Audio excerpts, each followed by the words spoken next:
एक बाबरी मस्जिद की शहादत से हम मुसलमानों के ईमान पर कोई असर नहीं पड़ने वाला।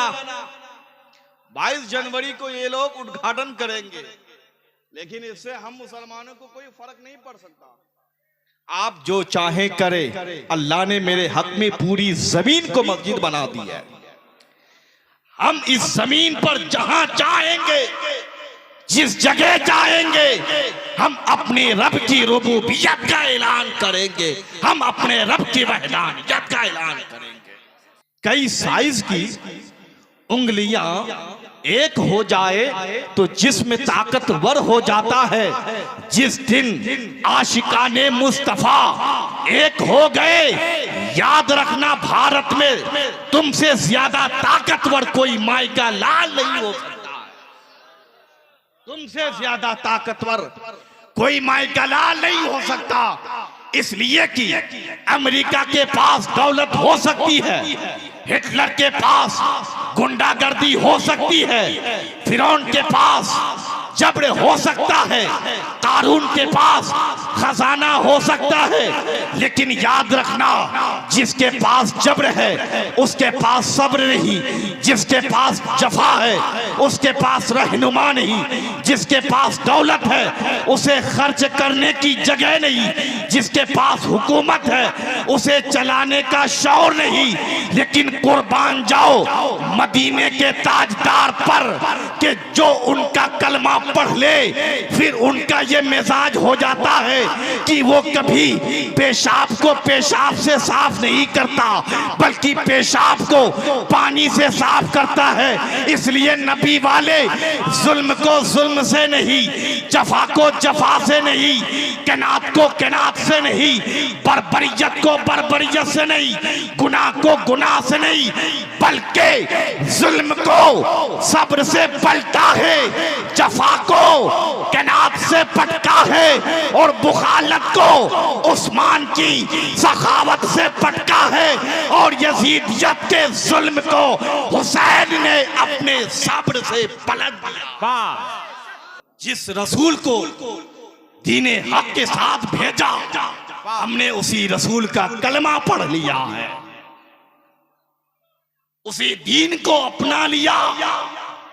इसलिए फख्र करते हैं हम अपने दीन पर कि मेरा दीन हक है, और यही दीन हक तमाम अदियाने बातिल पर गालिब आ जाएगा, गालिब आ जाएगा। और कयामत से पहले मैं कह देता हूं, मेरे नबी की हदीस पाक है कि कोई ऐसा कच्चा मकान या पक्का मकान नहीं होगा जहां से अल्लाहू अकबर की सदाएं बुलंद ना हो। तुम बाबरी मस्जिद पे गलत फैसले सुनाकर क्या चाहते हो कि हम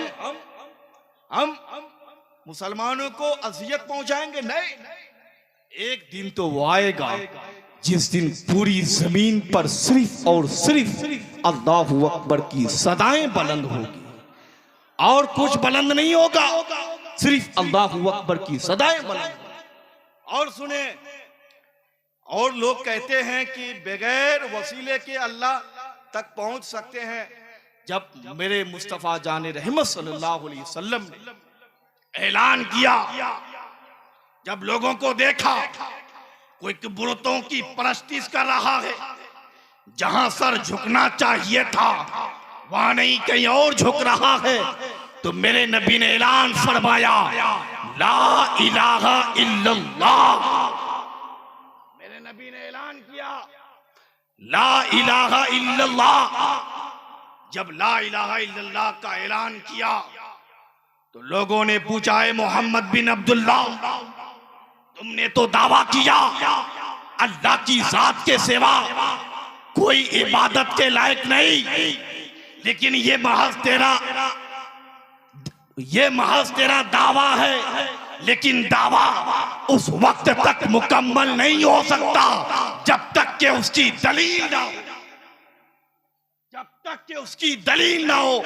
तो मेरे नबी ने फरमाया था, अगर चाहते हो कि दावा को मुकम्मल करने के लिए मुकम्मल दलील की जरूरत है तो सुन, ला इलाहा इल्लल्लाह मुहम्मदुर रसूलुल्लाह ला इलाहा इल्लल्लाह ये दावा है और मुहम्मदुर रसूलुल्लाह ये उसकी दलील है।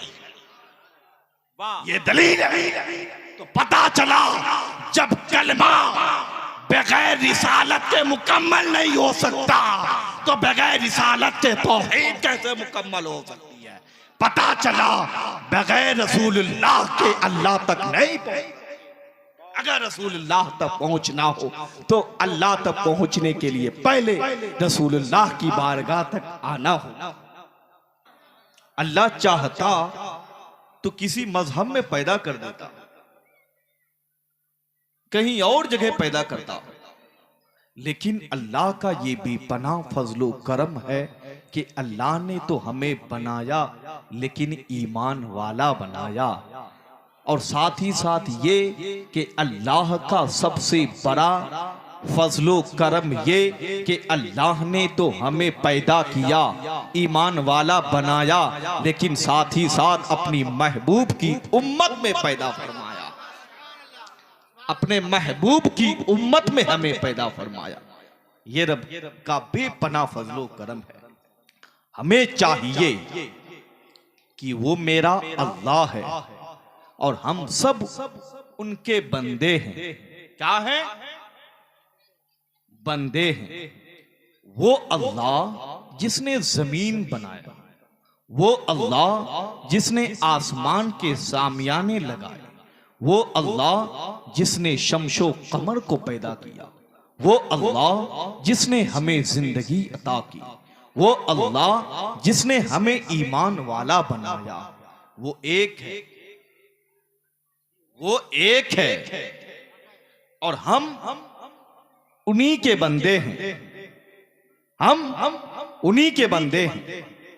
तो अब हर बंदों को चाहिए कि हम अल्लाह का बंदा होने के नाते अपनी बंदगी का इजहार करें। हर बंदे को चाहिए बंदा होने के नाते कि हम अपनी बंदगी का इजहार करें कि हम उसी अल्लाह का बंदा है जिसने कायनात को सजाया, रचाया, बनाया।